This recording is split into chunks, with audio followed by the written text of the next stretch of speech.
Terima kasih pemirsa, Anda masih bersama kami di One on One. Pak Anton, jadi kalau menurut Pak Anton, penanganan kasus ini, respon misalkanlah dari Mabes Polri atau mungkin dari Polda Jawa Barat, ini apakah bisa dikatakan cukup lambat memberikan responnya kepada masyarakat, menjawab rasa ingin tahu masyarakat, karena ini kan kasusnya kasus yang mendapatkan perhatian, Pak? Ya, selama ini kurang banyak kalau menurut saya. Justru ya lebih baik ya ada pos-pos khusus yang bisa menjawab keresahan-keresahan masyarakat. Dan Polri pun juga tidak usah penyidik, bisa hadir di dalam forum-forum yang diadakan oleh media, baik media TV atau media lain, sehingga bisa memberikan satu informasi. Ya sekarang kebanyakan yang hadir itu kan ya di luar Polri ya, bahkan kami yang sudah purna ya, karena ingin memberikan satu ya kejelasan yang lebih terang semampu kami tanpa berpihak, ya ingin ikut berbicara lah. Siapa tahu apa yang saya ucapkan itu ada manfaatnya, walaupun mungkin banyak yang tidak setuju, ya silakan saja, itu tergantung versi masing-masing. Termasuk perlunya audit untuk kasus ini dari awal lagi ya? Saya termasuk salah satu yang mengusulkan, karena Pak Presiden bilang agar terang benderang. Tolok ukur terang benderang ini dari mana? Kalau tidak ada satu tim khusus, makanya tim khusus ini perlu dibentuk yang disebut ya investigasi penyidikan, gitu kan. Nah, investigasi penyidikan ini khususnya untuk Polri sebagai supervisor law enforcement, garda terdepan di dalam penegakan hukum, ya adanya itu di Irwasus, di Subdit 5. Nah, itu boleh mengaudit dan boleh juga menyertakan eksternal, tergantung hasil kesepakatan. Eksternal itu apa? Selain kalau propam kan sudah, internal itu akan include. Nanti bisa Komponas, bisa juga kalau kasusnya ada berkaitan dengan HAM, dengan Komnas HAM, bisa juga menyertakan LSM.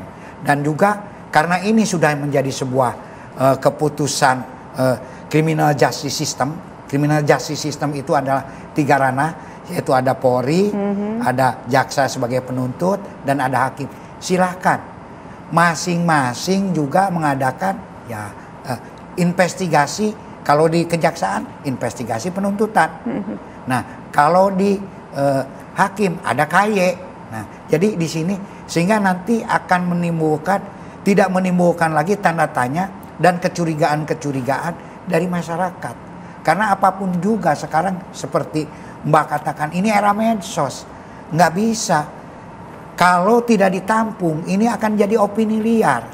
Sementara mohon maaf, ini adalah ranah law enforcement, penyidikan, salah satu di dalam ajas legalitas, bahwa dalam penegakan hukum itu tidak boleh mengandalkan opini, tidak boleh mengandalkan persepsi, harus berdasarkan kenyataan. Nah, agar penyidik juga mempunyai alasan apakah benar tidak bahwa dulu itu menangani hal ini, ya perlu investigasi penyidikan. Tapi kalau zaman dulu melihat ke 8 tahun yang lalu, apakah sebetulnya kalau dilihat nih dengan peristiwa yang terjadi sekarang, efeknya polisi serius nggak sih menangani persoalan ini sebelumnya, Pak, di 8 tahun yang lalu?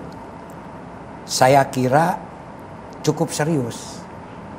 Kenapa cukup serius? Satu, tertangkapnya 8 orang kan. Kalau tidak serius kan tidak akan tertangkap yang 8 orang itu sendiri. Dan kalau kita ukur masa lalu ya, di mana sih tolok ukur kinerja Polri? Ya ketika P21. P21 itu apa? Berkas lengkap. Nah, berkas lengkap itu masuk ke kejaksaan. Di kejaksaan tadi ada penuntutan, dirumuskan lagi. Apakah pasalnya itu sudah sesuai belum? Apakah tersangkanya juga sudah sesuai belum?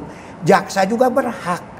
Mau mengurangi tersangka berhak, mau menambahkan tersangka berhak, mau merubah pasal juga berhak. Jadi punya kewenangan jaksa itu. Nah, justru setelah dari jaksa baru di pembuktian di pengadilan. Nah, saat itu menurut saya sudah cukup serius, gitu kan. Jadi, namun kalau masyarakat sekarang menganggap tidak cukup serius, ya tinggal kita buka saja. tapi ada orang yang menanganinya, sehingga jelas. Oke. Terakhir Pak Anton, hari ini akan dilakukan rekonstruksi kembali. Apa kira-kira yang bisa terungkap di sana? Meskipun tadi kita di awal sudah sempat membahas soal prarekonstruksi yang sudah dilakukan kemarin dan juga seperti apa potensi rekonstruksinya. Apa kira-kira yang bisa terungkap di sana? Ada yang mungkin yang bercanda mau cari apa sih di sana gitu? Mau cari gantungan kunci yang jatuh atau apa? Ada begitu yang dengar di luar seperti itu. Akan bernilai signifikankah rekonstruksi hari ini, Pak? Saya kira akan sangat bernilai signifikan. Dan apa yang akan didapatkan? Dengan rekonstruksi ulang itu, nanti kan ada barang bukti lama. Nah, di sini ada berapa TKP? Kan ada 2 TKP.